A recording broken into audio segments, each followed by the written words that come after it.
कानून आएंगे। दंड की जगह न्याय लेगा, देरी की जगह स्पीडी ट्रायल और स्पीडी जस्टिस मिलेगा। और पहले सिर्फ पुलिस के अधिकारों की रक्षा की गई थी, अब पीड़ितों के अधिकारों की रक्षा और जो कंप्लेनेंट है इसके भी अधिकारों की रक्षा करने का काम होगा। तो एक नए नजरिए के साथ ये तीनों कानून आज सुबह से ही, मतलब कल मध्य रात्रि से काम करना शुरू किए हैं। अब इंडियन पिनल कोड, जिसको आईपीसी कहते थे, 1860 से जो कानून था, इसकी जगह बीएनएस भारतीय न्याय संहिता आएगी। क्रिमिनल प्रोसीजर कोड, जिसको सीआरपीसी कहते थे, जो 1898 से अमल में था, इसकी जगह भारतीय नागरिक सुरक्षा संहिता बीएनएस आएंगे। और इंडियन एविडेंस एक्ट 1872 से जो इस देश की क्रिमिनल जस्टिस सिस्टम को गवर्न करता था, इसकी जगह भारतीय साक्ष्य अधिनियम बीएसए लागू होगा। तो बीएनएस, बीएनएसएस और बीएसए के लागू होने से पूरी न्याय प्रणाली का आपराधिक कानूनों की पूर्णतया इसके अंदर हम कह सकते अब भारतीय आत्मा है। इसके ढेर सारे प्रावधान ऐसे किए गए हैं जिससे कई समूहों को फायदा होगा। कई सारी दफाएं जो अंग्रेजों के समय से विवाद में रही, इसको हटाकर आज के समय के अनुकूल धाराएं जोड़ी गई है। और कई सारी ऐसी चीजें जिससे भारतीय नागरिकों को परेशानी थी, इसको हटाकर नए प्रावधान किए गए हैं। सबसे पहले हमने इसमें हमारे संविधान के स्पिरिट के तहत दफाओं की और चैप्टर्स की प्रायोरिटी तय की है। सबसे पहली प्रायोरिटी महिलाओं और बच्चों के अपराध को दी गई है, और मैं मानता हूं कि ये करने की बहुत समय से पहले जरूरत थी। एक पूरा अध्याय इसमें जोड़ा गया है जिसमें 35 धाराएं हैं और 13 प्रावधान हैं, जिसमें गैंग रेप के लिए अब 20 साल की सजा या तो कारावास, आजीवन कारावास, नाबालिग के साथ बलात्कार में मौत की सजा, झूठा वादा पहचान छिपाकर शोषण करने वालों के लिए भी अलग से अपराध बनाया गया है। पहले सुप्रीम कोर्ट के जजमेंट से चलता था। पीड़िता का बयान उसके घर पर महिला अधिकारियों की उपस्थिति में और अपने परिजनों की उपस्थिति में लेने का भी प्रावधान किया है। और इसके साथ साथ ऑनलाइन एफआईआर की व्यवस्था से भी ढेर सारी उत्पीड़न का सामना कर रही महिला एम्बरेसमेंट से बच पाएगी, ऐसा हमारा मानना है। सालों से देश भर में मॉब लिंचिंग के अपराध के लिए कानून में कोई प्रावधान नहीं था। प्रावधान करने की मांग होती थी। पहली बार मॉब लिंचिंग को परिभाषित किया गया है।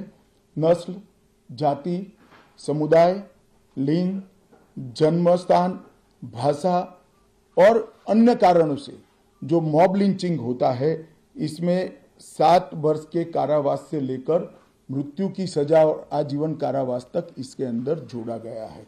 तो एक बहुत बड़े समय से जो मांग थी वो पूरी होने जा रही है। रात 2 एक ऐसा कानून था जो अंग्रेजों ने अपने शासन की रक्षा के लिए बनाया, चाहे महात्मा गांधी हो, चाहे तिलक महाराज हो, चाहे सरदार पटेल हो, सभी लोग यही कानून के तहत 6-6 साल की सजा काटे थे। इसी कानून के तहत केसरी पर प्रतिबंध लगाया गया था। वो अपने राज्य की सुरक्षा के लिए अंग्रेजों ने बनाया हुआ कानून था। राजद्रोह को हमने जड़ से समाप्त कर दिया है और देश विरोधी हरकतों के लिए नई धारा लेकर आए हैं।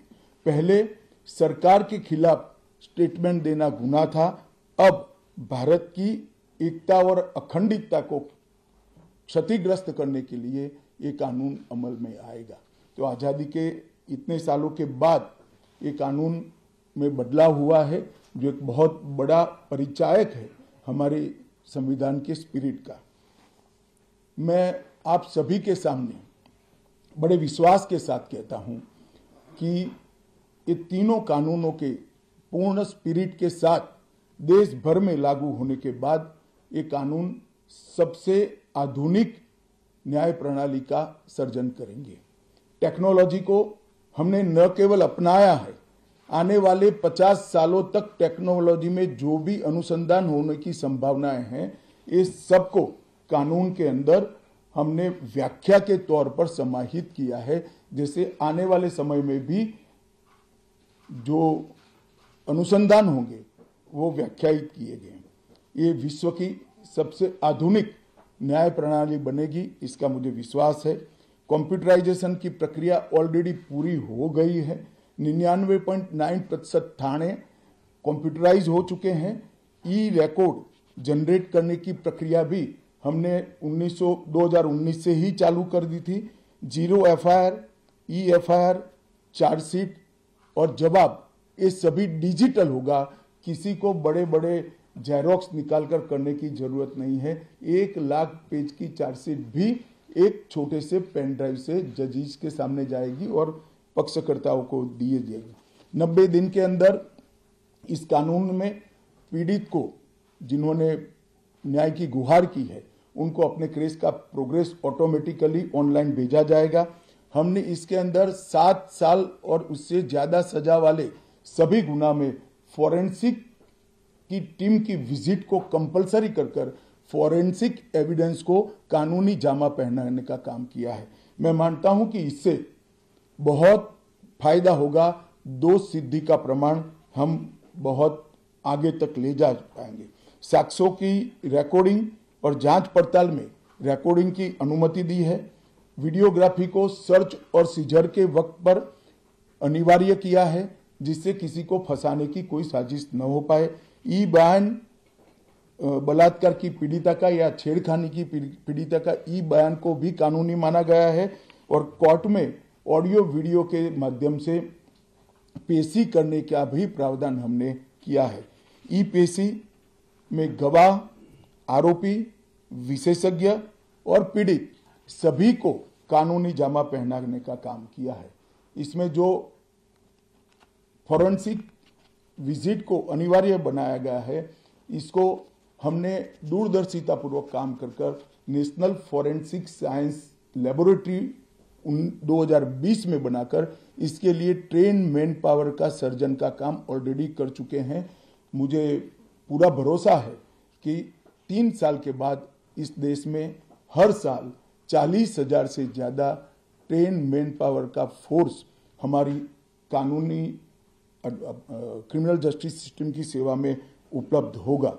कन्विक्शन का रेशियो इसके माध्यम से 90% तक ले जाने का हमने प्रावधान किया है और फॉरेंसिक इंफ्रास्ट्रक्चर को बढ़ाने के लिए अभी हमारी कैबिनेट ने निर्णय किया है और 9 राज्यों में फॉरेंसिक साइंस यूनिवर्सिटी के कैंपस खोले जाएंगे और 6 सेंट्रल फॉरेंसिक लेबोरेटरीज को भी हमने करा है। ये कानून विक्टिम सेंट्रिक है। पहले दिनों तक किसी को पुलिस ले जाती थी, परिवार वालों को कोर्ट में आना पड़ता था। अब हमने कंपलसरी किया है कि हर थाने में रजिस्टर होगा और ई रजिस्टर भी होगा कि कौन सा अपराधी पुलिस की कस्टडी में है, जिससे हेबियस के माध्यम से कोर्ट में नहीं जाना पड़ेगा। तलाशी और रेड दोनों स्थिति में वीडियोग्राफी की जाएगी, जिससे पुलिस के अधिकारों का दुरुपयोग न हो पाए। और हमने अपराधियों को बेल को भी लंबे समय तक लंबित केसों में कानूनन बना दिया है, जिसमें एक निश्चित समय मर्यादा अपराध के अंदर जो सजा है उसके अनुपात में हो जाने के बाद जेल सुपरिटेंडेंट की जिम्मेदारी होगी कि इसको बेल पर रिहा किया जाए। तो इसके लिए कोर्ट में किसी को जाने की जरूरत नहीं पड़ेगी। इसमें विक्टिम को अपनी बात रखने का मौका मिलेगा, इंफॉर्मेशन का अधिकार मिलेगा और नुकसान के लिए क्षतिपूर्ति का भी अधिकार पहली बार भारतीय कानूनों में हम करने जा रहे हैं। 0 एफआईआर, विक्टिम की एफआईआर की प्रति की निःशुल्क प्राप्ति और 90 दिन में जांच का रिपोर्ट देने से इससे बहुत बड़ा फायदा होगा। समय पर न्याय लगभग 35 न्याय प्रणाली की 35 धाराओं में हमने समय मर्यादा निश्चित की है और ये टेक्निक के आधार पर प्रोसीडिंग्स होने के कारण भी समय पर न्याय मिलेगा। 3 दिन में एफआईआर दर्ज करनी है, 7 दिन के भीतर जांच रिपोर्ट पीड़िता के सार्वजनिक करनी है, 60 दिन के अंदर ही अपराध तय करने हैं और घोषित अपराधियों के खिलाफ 90 दिन के अंदर मुकदमा कायम करना है और आपराधिक मामलों में मुकदमे की सुनवाई के बाद ज्यादा से ज्यादा 45 दिन के अंदर जजमेंट की घोषणा करनी है। तो कई जगह पे हमने समय को कम कर बाध्य कर हमने जल्दी से न्याय मिल पाए इस दिशा में काम किया है। हमने 3 वर्ष से कम कारावास में 60 वर्ष से अधिक उम्र में के लोग जो है इसमें पुलिस अधिकारी की पूर्व अनुमति अरेस्ट के लिए अनिवार्य करी है। गिरफ्तार व्यक्ति को 24 घंटे में मजिस्ट्रेट के सामने ले जाने का प्रावधान भी कानूनी बनाया है और 20 से ऐसी ज्यादा धाराएं हैं जिसमें पुलिस की जवाबदेही हमने सुनिश्चित करी है। पहली बार पीई का भी हमने प्रावधान इसके अंदर किया है। साक्ष्यों के संबंध में भी टेक्नोलॉजी को हमने बढ़ावा दिया है। इलेक्ट्रॉनिक साक्ष्यों के प्रति विश्वसनीयता बढ़े इसके लिए कानूनी प्रावधान कड़े किए हैं। सर्वर लॉग, स्थान संबंधी साक्ष्य और वॉइस मेल ये सब की व्याख्याएं की गई है। अब न्याय प्रक्रिया संविधान की 8वीं अनुसूची में आने वाली सभी भाषाओं में काम करती हो जाएगी। हमारी स्थानीय भाषाओं के लिए बहुत बड़ा फैसला है। हमारा पूरा सॉफ्टवेयर जो बनेगा वो 8वीं अनुसूची में आने वाली सभी भाषाओं में बनेगा। कानून बनने के बाद संसद ने पारित करने के बाद तैयारी के लिए ढेर सारा प्रयास भारत सरकार के गृह मंत्रालय और हर राज्य के गृह मंत्रालय और जस्टिस मंत्रालय ने किया है। लगभग 22.5 लाख पुलिस कर्मियों की ट्रेनिंग के लिए 12,000 मास्टर ट्रेनर्स बना दिए गए। कई इंस्टीट्यूशन को अधिकृत किया गया और 23,992 मास्टर ट्रेनर अब तक ट्रेन हो चुके हैं। जुडिशरी में 21,000 सबऑर्डिनेट जुडिशरी का ट्रेनिंग हो चुका है और इसके लिए भी आगे पर मास्टर ट्रेनर्स की कई बैच स्थानीय भाषाओं में तैयार हो गई है। 20,000 पब्लिक प्रोसिक्यूटर्स को ट्रेन किया गया है और लगभग हर प्रोसिक्यूटर को एक ऐप दे दिया गया है और नए कानून छापे हुए दिए गए हैं कि पुरानी धारा कौन सी थी, नई धारा कौन सी है। प्रिजन के 51,224 कर्मचारियों का ट्रेनिंग हुआ है और फॉरेंसिक के 4,000 कर्मचारियों का ट्रेनिंग हुआ है। कुल मिलाकर ट्रेनिंग की संख्या पुलिस में 6 लाख, प्रोसिक्यूशन में 4,000, जुडिशरी में लगभग 20,000, फॉरेंसिक में भी 4,000 और प्रिजन में 10,868 मास्टर ट्रेनर अभी काम कर रहे हैं। मित्रों, ये संहिता के लिए कुछ विपक्ष के मित्र अलग अलग बातें मीडिया के सामने रख रहे हैं कि अभी ट्रेनिंग नहीं हुई है, चर्चा नहीं हुई है। मैं आप सभी को बताना चाहता हूं कि लोकसभा में कुल मिलाकर 9 घंटा और 29 मिनट चर्चा हुई है। 34 सदस्यों ने इसके अंदर पार्टिसिपेट किया है। राज्यसभा में 6 घंटा और 70 मिनट चर्चा हुई, 40 सदस्यों ने पार्टिसिपेट किया है। एक ये भी झूठ चलाया जा रहा है कि सबको बाल निकालने के बाद ये बिल लाया गया। बिल बिजनेस एडवाइजरी कमेटी में पहले से निश्चित था। मेरा ये स्पष्ट मानना है कि 14 तारीख से ही विपक्ष ने सदन का बहिष्कार करने जैसी हरकतें करी थी और शायद वो हिस्सा लेना नहीं चाहते थे। और दोनों सदनों में 14 तारीख में लोकसभा में 96 और राज्यसभा में 46 सदस्यों ने ऐसी हरकतें की जिससे पीठासीन अधिकारी उनको बाहर करने के लिए मजबूर हो जाए। फिर भी एक ऑप्शन था। ये बहुत बड़ा दूरगामी परिणाम लाने वाला कानून था वो एक कानून के लिए स्पेशल अंदर आकर चर्चा में अपना मत रख सकते थे। इसके पहले भी मैंने 2020 में सभी सांसदों को पत्र लिखकर उनके सुझाव मांगे थे, सभी मुख्यमंत्रियों को पत्र लिखकर उनके सुझाव मांगे थे, सभी सुप्रीम कोर्ट के सम्मानीय न्यायाधीशों को पत्र लिखकर उनके सुझाव मांगे थे, सभी हाई कोर्ट के चीफ जस्टिस को पत्र लिखकर सुझाव मांगे थे, गृह सचिव जी ने सभी आईपीएस अफसरों से सुझाव मांगे थे, सभी कलेक्टर से सुझाव मांगे थे, और ये सब सुझाव मिलाकर मैंने खुद अधिकारियों की बैठक को अलग करे तो मैंने खुद 158 बार इसकी मीमांसा कर बैठक कर विचार कर एक बिल बनाया। ये बिल को भी संसद ने ऐसे ही पारित नहीं किया है, गृह विभाग की समिति के पास ये बिल को भेजा गया। 2.5 महीना या तो 3 महीना इस पर विशद चर्चा हुई, सभी दल के सांसदों ने इसके अंदर हिस्सा लिया है, अपने सुझावों को रखा है। 4-5 पॉलिटिकल स्टाइल के सुझाव छोड़कर मैं दावे से कह सकता हूं हर सुझाव को समाहित कर 93 बदलाव कर बिल को फिर से कैबिनेट ने पारित किया और पारित करने के बाद सदन के सामने रखा गया। इतने बड़े सदियों के बाद हो रहे सुधार को पॉलिटिकल कलर देना मैं मानता हूं ठीक नहीं है। मेरे तो सभी विपक्ष के साथियों से विनती है, पॉलिटिक्स करने के ढेर सारे मुद्दे हैं, आराम से करिए पॉलिटिक्स, कोई चिंता नहीं, हम भी जवाब देंगे, मगर ये कानून देश के 140 करोड़ नागरिकों को संविधान का जो स्पिरिट है, न्याय और आत्मसम्मान, वो समय पर दिलाने की एक एक्सरसाइज है।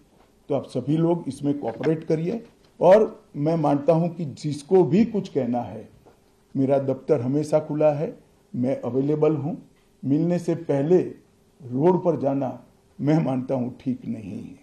चर्चा करनी चाहिए, कुछ भी हो बात करनी चाहिए, और मेरा स्पष्ट मत है जो मैं आज बेबाक तरीके से आप लोगों के सामने रखना चाहता हूं।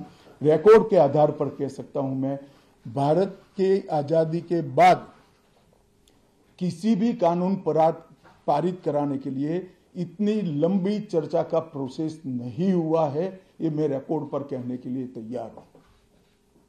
4 साल तक इस कानून पर विचार हुआ, और अगर आपको अभी भी कुछ कहना है तो आप जरूर आइए, मैं सुनने के लिए तैयार हूं, मगर कृपया इस कानून को पब्लिक तक इसकी सेवा करने देने का मौका देना चाहिए।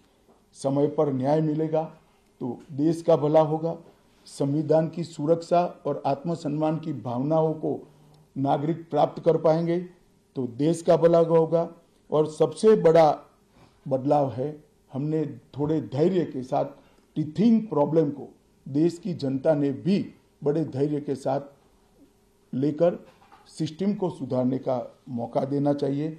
और मैं सभी दलों से भी कहना चाहता हूं कि राजनीति से ऊपर उठकर आप इसका समर्थन करिए, और जो भी सुझाव जनता के हित में है लेकर आइए, हम इस पर चर्चा करने के लिए तैयार हैं। आप लोगों के मन में कोई बात है तो आप जरूर पूछ सकते हैं।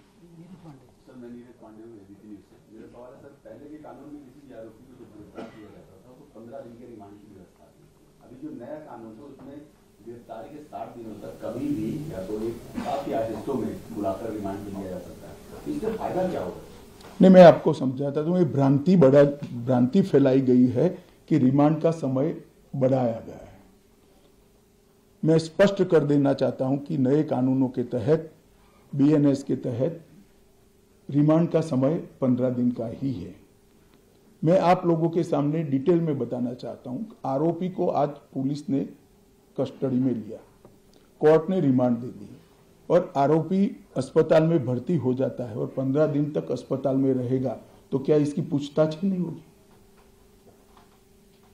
पूछताछ करनी चाहिए या नहीं करनी चाहिए? इसलिए हमने प्रावधान किया है कि 15 दिन की अपर लिमिट के अंदर, 60 दिन की अपर लिमिट के अंदर पुलिस इसका रिमांड ले सकती है, वरना उसको तो जुडिशियल कस्टडी में जेल में पहले भी रहना था और बाद में भी रहना है। एक दूसरा आरोपी पकड़ा जाता है। पुलिस को दोनों को इकट्ठा करके पूछताछ करनी है तो कैसे करेगी? तो 15 दिन की लिमिट को हमने नहीं बढ़ाया है, रिमांड 15 दिन की ही होगी। 60 दिन के भीतर एक या दो टुकड़ों में आप 15 दिन की रिमांड ले सकते हैं। भ्रांति फैलाई जा रही है कि रिमांड का पीरियड बढ़ाया गया है। कृपया मैं आप सबसे निवेदन करता हूं कि इसको आप क्लैरिफाई करिएगा, जिससे जनता में गलत बात न जाए। Total 15 days within 60 day. वो जानबूझकर उठा रहे हैं, मैं मानता हूं उन्होंने तो पढ़ा होगा कानून। सर ये आज से ये कानून लागू हुआ, लेकिन सबसे पहला जो मामला FIR हुआ अगर दिल्ली में देखे तो स्ट्रीट वेंडर के खिलाफ कर दिया है पुलिस। ये झूठ है, ये झूठ है। सबसे पहला मामला अब तक के रिकॉर्ड के हिसाब से ग्वालियर के पुलिस थाने में हुआ है और चोरी का है। किसी की मोटरसाइकिल चोरी कर ली गई 1,80,000 की वैल्यू की। इसका मामला 12:10 पर रजिस्टर हुआ है, पहला मामला नहीं है। और जो वेंडर के खिलाफ मामला रजिस्टर हुआ, इसका प्रावधान पहले भी था, ये नया प्रावधान नहीं है। पुलिस ने इसका रिव्यू का प्रोविजन का उपयोग कर वो मामले को खारिज कर दिया। एक आपने तो ये कहा है कि जितने भी लॉज बन रहे हैं शेड्यूल 8 की लैंग्वेजेस में मौजूद होंगे, पर तमिलनाडु की जो रूलिंग पार्टी है DMK, उनको अपोजिशन और कुछ और पार्टीज का भी नाम हिंदी में क्यों है जब पूरे देश में एप्लीकेबल हो? देखिए, मैं अलग बात कहना चाहता हूं। एक तो पूरा कानून तमिल में उपलब्ध कराया जाएगा, एक बात समझिए, प्रोसीडिंग तमिल में होंगी। अगर नाम के लिए भी आपके मन में कोई विरोध है तो मिलकर करना चाहिए।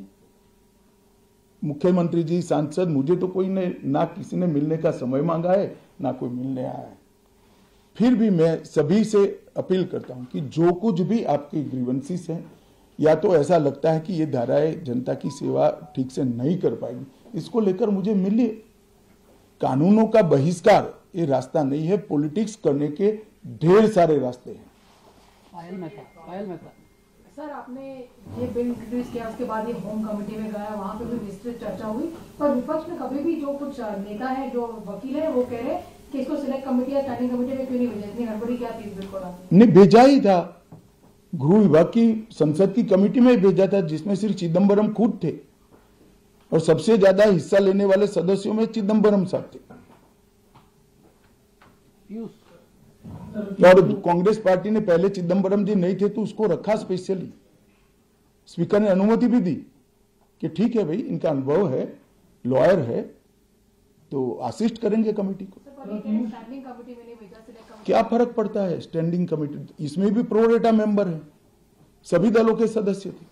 चलो पीयूष, वहां तक भी बड़ा आरोप लगाया जा रहा है विपक्ष के द्वारा कि सभी कानून ड्रैकोनियन है, और दूसरा ये कि ये कानून के माध्यम से सरकार जो है हिंदुस्तान को एक पुलिस स्टेट में कन्वर्ट करना चाहती है। देखिए, मैंने आज आपको एक नोट भी गृह विभाग के माध्यम से अधिकृत नोट दिया जाएगा, जो मेरा आप सभी से निवेदन है कि इसको आप कृपया आप सबके अखबारों और टीवी चैनल्स के अंदर जनता के लिए रखें। ड्रैकोनियन कानून तो वो थे जिसको हटाया गया है। ये कानून तो भारत की संसद ने और भारत की न्याय प्रणाली को आधुनिक बनाने वाले हैं, जिसमें पीड़ितों के अधिकार की रक्षा की गई। आप मुझे बताइए, पहले दिनों तक कस्टडी में रखने के बाद कोई परिजनों को जवाब नहीं देता था, हेबियस कर सुप्रीम कोर्ट या हाई कोर्ट में आते थे। हमने प्रावधान करा कि ऊपर एक रजिस्टर रखना पड़ेगा कि मेरी कस्टडी में फला फला व्यक्ति है। इससे पुलिस राज बढ़ेगा या कम होगा? कई सारी कोर्ट में फरियाद आती थी, सच झूठ तो कोर्ट को तय करना होता है, मगर कंप्लेंट्स आती थी कि पुलिस ने ये मेरे घर में रख दिया और मुझ पर आरोप लगा दिया। उस वक्त वीडियोग्राफी करना ये पुलिस राज को बढ़ावा देगा या कम करेगा? 24 घंटे में अपराधी को न्यायाधीश के सामने ले जाना ये पुलिस राज को कम करेगा या बढ़ाएगा? गिने चुने पुराने दकियानुसी कुछ शब्द और कुछ वाक्य कानून को पढ़े बगैर जनता में डालकर गलत फहमी करने का प्रयास करें। मेरी सभी से विनती है, कृपया ऐसा मत करें।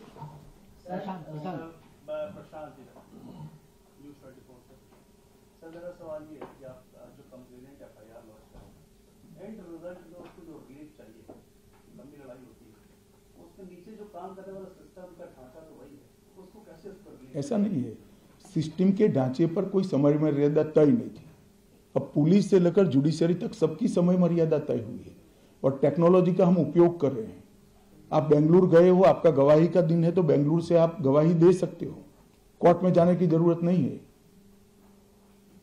मगर ये पूरी प्रक्रिया को अप्लाई होते होते, टेक्नोलॉजिकल अपग्रेडेशन और सारे होते होते 3 या 4 साल लगेंगे। मैं आपको और आपके माध्यम से देश की जनता को विश्वास दिलाना चाहता हूं कि ये कानूनों के पूर्ण इंप्लीमेंटेशन के बाद किसी भी एफआईआर का सुप्रीम कोर्ट तक 3 साल के अंदर न्याय मिलने की प्रक्रिया पूरी हो जाएगी। और मैं सोच समझ कर कह रहा हूं इसको। जी, मैं रविकांत हूँ, टाइम्स ऑफ भारत से। सर, तीनों कानून लागू हुए, इंप्लीमेंट हो गए हैं, तो आपको क्या लगता है कि ये ऑपोजिशन जानबूझकर किस तथ्यों के आधार पर विरोध करे या सिर्फ राजनीति के लिए मामला उठाया जा रहा है? देखिए, मैं इस पर टिप्पणी नहीं करना चाहता। मैं आप सबके माध्यम से अपील करना चाहता हूं कि जिसको भी मिलना है मैं तैयार हूं, हम मिलेंगे भी और समीक्षा भी करेंगे और इसमें कृपया राजनीति नहीं करनी।